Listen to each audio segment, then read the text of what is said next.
Hi friends, welcome to my channel. ఎలా ఉన్నారండి? అందరూ బాగున్నారా? ఈరోజు మీకు వీడియోలో చాలా సింపుల్ అయిన ఈజీ అయిన హ్యాండ్ బ్యాగ్ అనేది రెడీ చేసి చూపించబోతున్నాను. ఇక వీడియోలోకి వెళ్ళబోయే ముందు మీరు ఎవరైనా నా ఛానల్ మొదటిసారిగా చూస్తున్న వాళ్ళైతే ప్లీజ్ నా ఛానల్ సబ్స్క్రైబ్ చేసుకోండి, లైక్ చేయండి, అలాగే షేర్ చేయండి. కామెంట్ ద్వారా నా వీడియోలో ఉందో చెప్పండి. ఇక వీడియోలోకి వెళ్ళిపోదాం.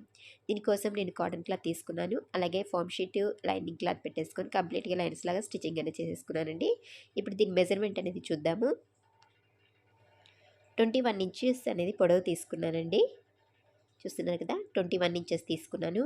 అలాగే వెడల్పు అనేది 9 ఇంచెస్ తీసుకున్నాను. చూస్తున్నారు కదండి, ఈ మెజర్మెంట్తో మనం ఇలా ఫ్యాబ్రిక్ రెడీ చేసేసుకోవాలండి. లోపల ఫామ్ షీట్ కానీ ఆటా బ్యాగ్ కానీ ఏదైనా పెట్టేసుకొని లైనింగ్ క్లాత్ అనేది బ్యాక్ సైడ్ పెట్టేసుకొని కంప్లీట్గా లైన్స్ లాగా స్టిచ్చింగ్ అనేది చేసేసుకోవాలి. చూస్తున్నారు కదా, ఇలాగ ప్రిపేర్ చేసుకున్న క్లాత్ తీసుకోవాలి. ఇప్పుడు నేను మరొక క్లాత్ తీసుకున్నానండి, ప్లెయిన్ క్లాత్ తీసుకున్నాను. దీనికి మనం మెయిన్ ఫ్యాబ్రిక్ అటాచ్ చేయడం కోసం దీని మెజర్మెంట్స్ అనేది చూస్తున్నారు కదండి, 9 ఇంచెస్ అలాగే 7.5 ఇంచెస్తో ఇలాంటి పీస్ అనేది తీసుకున్నాను. ఇప్పుడు మనం ఈ ఫ్యాబ్రిక్కి మనం సెంటర్లో అటాచ్ చేసుకోవాల్సి ఉంటుంది. మెయిన్ ఫ్యాబ్రిక్కి చూస్తున్నారు కదా, ఇక్కడ హాఫ్గా ఫోల్డింగ్ చేసుకొని మార్కింగ్ చేసుకుంటున్నాను. ఇలాగ మార్కింగ్ చేసుకున్న దగ్గర మనం ఈ పీస్ అనేది అటాచ్ చేసుకోవాలి. దీన్ని ఇలాగ హాఫ్గా ఫోల్డింగ్ చేసుకొని ఇక్కడ హాఫ్గా ఫోల్డింగ్ చేసుకున్న దగ్గర కూడా మార్కింగ్ చేసుకోవాలండి. ఇప్పుడు మనం ఎక్కడ అటాచ్ చేసుకోవాలనేది ఈజీగా ఉంటుంది. సెంటర్ వస్తుందండి మనకి. ఇలాగ మార్కింగ్ చేసుకున్న దగ్గర 2 బేసెస్ కూడా కిందిది పైది కూడా ఇలా మార్కింగ్ దగ్గర పెట్టేసుకొని సైడ్స్కి ఇలా ఫోల్డింగ్ చేసేసుకోవాలి. ఇక్కడ స్టిచ్చింగ్ అనేది చేసుకోవాల్సి ఉంటుంది. ఇలాగా లోపలికి ఒక 1/2 ఇంచ్ వరకు ఫోల్డింగ్ చేసుకొని స్ట్రైట్గా స్టిచ్చింగ్ చేసుకోవాలి. అలాగే రెండో వైపు కూడా ఇలా ఫోల్డింగ్ చేసేసుకొని స్టిచ్చింగ్ అనేది చేసుకోవాలి. ఇలా స్టిచ్చింగ్ చేసేసుకున్నాక ఇప్పుడు మనం దీనికి హ్యాండిల్స్ అనేవి రెడీ చేసుకుందాం. హ్యాండిల్స్ కోసం నేను 2 పీసెస్ తీసుకున్నాను. దీని పొడవు అనేది 14 ఇంచెస్ తీసుకుంటున్నానండి. చూస్తున్నారు కదా, ఇలాగా 14 ఇంచెస్తో 2 పీసెస్ తీసుకోవాలి. వెడల్పు అనేది 2.5 ఉంటుంది. ఇప్పుడు దీన్ని ఇలాగా చూపించే విధంగా డబుల్ ఫోల్డింగ్ చేసుకోవాలి. ఇలా డబుల్ ఫోల్డింగ్ చేసేసుకొని స్టిచ్చింగ్ చేసేసుకోవాలి. ఇలా రెడీ చేసుకుని 2 పీసెస్ తీసుకోవాలండి. చూస్తున్నారు కదా, ఇప్పుడు మనం దీన్ని హ్యాండిల్స్ కోసం ఈ కార్నర్ నుంచి 2.5 దగ్గర మార్కింగ్ చేసుకుంటున్నాను. అలాగే రెండో వైపు కూడా 2.5 దగ్గర మార్కింగ్ చేసేసుకొని హ్యాండిల్స్ అనేవి అటాచ్ చేసుకోవాలి. మార్కింగ్ దగ్గర పెట్టుకొని చూపించే విధంగా స్టిచ్చింగ్ చేసుకోవాలి. అలాగే రెండో వైపు కూడా సేమ్ 2.5 దగ్గర మార్కింగ్ చేసుకోవాలి కార్నర్ నుంచి. అలాగే రెండో కార్నర్ నుంచి కూడా 2.5 దగ్గర మార్కింగ్ చేసుకొని హ్యాండిల్ ఇలా పెట్టేసుకొని స్టిచ్చింగ్ చేసుకోవాలి. ఇలా హ్యాండిల్స్ రెడీ అయిపోయాయి చూసారా. ఇప్పుడు లైనింగ్ క్లాత్ అనేది దీని మెజర్మెంట్తో ఇంకో పీస్ తీసుకోవాలండి. ఏదైనా లైనింగ్ క్లాత్ పీస్ తీసుకోవాలి సేమ్ మెజర్మెంట్తో. ఇప్పుడు దీనికి లోపల పాకెట్ అనేది రెడీ చేసుకుంటున్నాను. జిబ్ అనేది నార్మల్గా సింగిల్ పాకెట్ అనేది రెడీ చేసుకోవచ్చు, లేకపోతే జిబ్ అనేది పెట్టుకోవచ్చు. నేను సేఫ్టీ పాకెట్ జిబ్ అనేది రెడీ చేస్తున్నాను. దీనికి ఇలాగ జిబ్ అనేది వన్ సైడ్ అటాచ్ చేసుకోవాలి.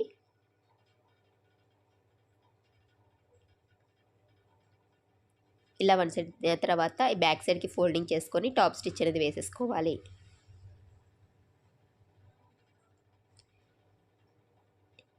ఇలా రెడీ చేసుకున్నాక ఇప్పుడు మనం లైనింగ్ క్లాత్కి దీన్ని అటాచ్ చేసుకుందాం.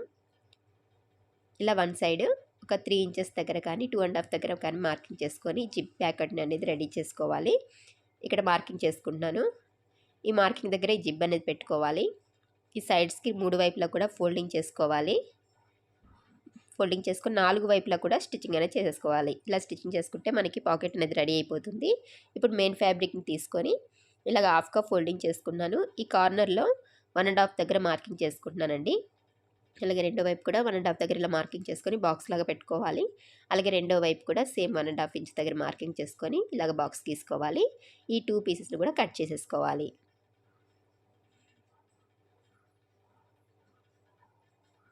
ఇలాగా రెండు వైపులా కూడా కటింగ్ అనేది చేసేసుకోవాలి కార్నర్స్లో. ఇలా కటింగ్ అనేది చేసేసుకున్నాక ఇప్పుడు ఈ బ్యాగ్కి మన జిబ్ అనేది అటాచ్ చేసుకుందాం. ఇలా రైట్ సైడ్ పెట్టేసుకోవాలి. జిప్ని తీసుకొని రైట్ సైడ్ కింది వైపు పెట్టుకోవాలి. ఇలా రైట్ సైడ్ పెట్టేసుకొని ఇలాగ పైనుంచి స్టిచ్చింగ్ అనేది చేసుకోవాలి. ఇలాగ వన్ సైడ్ స్టిచ్చింగ్ చేసుకున్నాక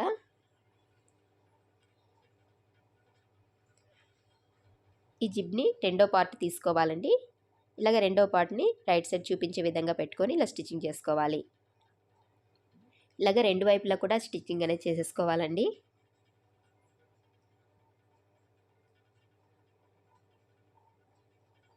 ఇలా స్టిచ్చింగ్ చేసుకుంటే మనకి జిప్ పార్ట్ అనేది రెడీ అవుతుంది. ఇప్పుడు దీనికి మనం లైనింగ్ క్లాత్ ఉంది కదండి, జిప్ అటాచ్ చేసింది, పాకెట్ అటాచ్ చేసింది, అది కిందికి వచ్చేటట్టు అంటే రైట్ సైడ్ కిందికి ఉండాలి. జిప్ పార్ట్ కూడా కిందికి ఉండేటట్టు చూసుకొని ఇలాగ స్టిచ్చింగ్ చేసుకోవాలి. రెండు వైపులా కూడా మనం జిప్ పార్ట్ నుంచి చూసారా 2 జిప్స్, అలాగే వన్ సైడ్ అలాగే రెండో వైపు కూడా స్టిచ్చింగ్ అనేది చేసేసుకోవాలి. ఇలా స్టిచ్చింగ్ చేసేసుకున్నాక ఇప్పుడు దీన్ని రివర్స్ చేసుకుందాం. ఇలా రివర్స్ చేసేసుకొని ఇప్పుడు దీనికి రన్నర్ అనేది ఎక్కించుకుందామండి. ఇలా రన్నర్ తీసుకొని మనం ఈ 2 జిప్ని కలుపుతూ రన్నర్ అనేది ఇన్సర్ట్ చేసుకోవాలి. ఇలా రెడీ చేసేసుకున్నాక ఇప్పుడు దీన్ని రివర్స్ చేసుకుందాం.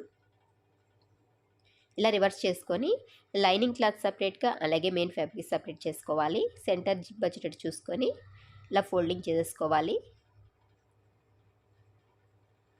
ఇప్పుడు స్ట్రైట్గా మనం స్టిచ్చింగ్ అనేది చేసుకోవాలి. ఇక్కడ మనం మెయిన్ లైనింగ్ క్లాత్ పీస్ దగ్గర ఇక్కడ ఒక 5 ఇంచ్ వరకు వదిలేసుకొని రెండు వైపులా కూడా స్ట్రైట్గా స్టిచ్చింగ్ అనేది చేసుకోవాలి. ఇలాగా ఓపెన్ పెట్టుకున్నాం కదండి, ఇక్కడ నుంచి తర్వాత మనం రివర్స్ చేసుకోవాల్సి ఉంటుంది. ఇప్పుడు కార్నర్లో మనం ఇక్కడ కట్ పెట్టుకున్నాం కదా బాక్స్ లాగా, చూపించే విధంగా దీన్ని ఇలాగా ఫోల్డింగ్ చేసుకొని స్ట్రైట్గా స్టిచ్చింగ్ చేసుకోవాలి. అలాగే రెండో వైపు కూడా ఇలాగ ఫోల్డింగ్ చేసుకొని స్టిచ్చింగ్ చేసుకోవాలి. ఇలాగ రెండు వైపులు చేసుకోవాలి.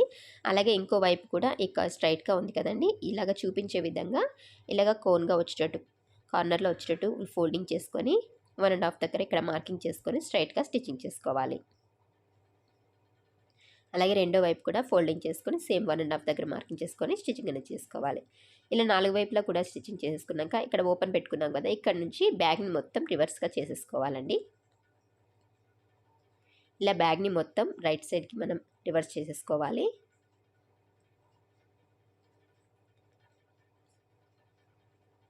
ఇలా రివర్స్ చేసేసుకున్నాక మనం ఇక్కడ అనేది ఓపెన్గా పెట్టుకున్నాం కదండి, అక్కడ మనం అది ఫోల్డింగ్ చేసేసుకొని స్ట్రైట్గా స్టిచ్చింగ్ చేసుకోవాల్సి ఉంటుంది. చూస్తున్నారు కదా, ఇక్కడ ఓపెన్గా ఉంది కదా, దీన్ని ఇలాగ లోపలికి ఫోల్డింగ్ చేసుకొని స్ట్రైట్గా స్టిచ్చింగ్ చేసుకోవాలి.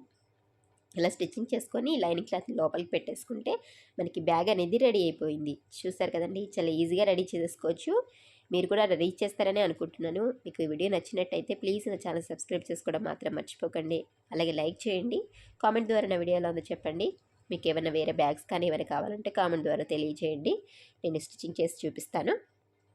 చూస్తున్నారు కదా, ఎంత క్యూట్గా ఉండే లేడీస్ హ్యాండ్ బ్యాగ్ అనేది రెడీ అయిపోయింది. మీకు నచ్చిందని అనుకుంటున్నాను. మరొకసారి ప్లీజ్ నా ఛానల్ సబ్స్క్రైబ్ చేసుకోండి, వాళ్ళైతే సబ్స్క్రైబ్ చేసుకోండి. అలాగే లైక్ చేయండి, షేర్ చేయండి. కామెంట్ ద్వారా నా వీడియో ఎలా ఉందో చెప్పండి. మరొక మంచి వీడియోతో మిమ్మల్ని కలుస్తాను. నా వీడియో చూసినందుకు థ్యాంక్ యూ.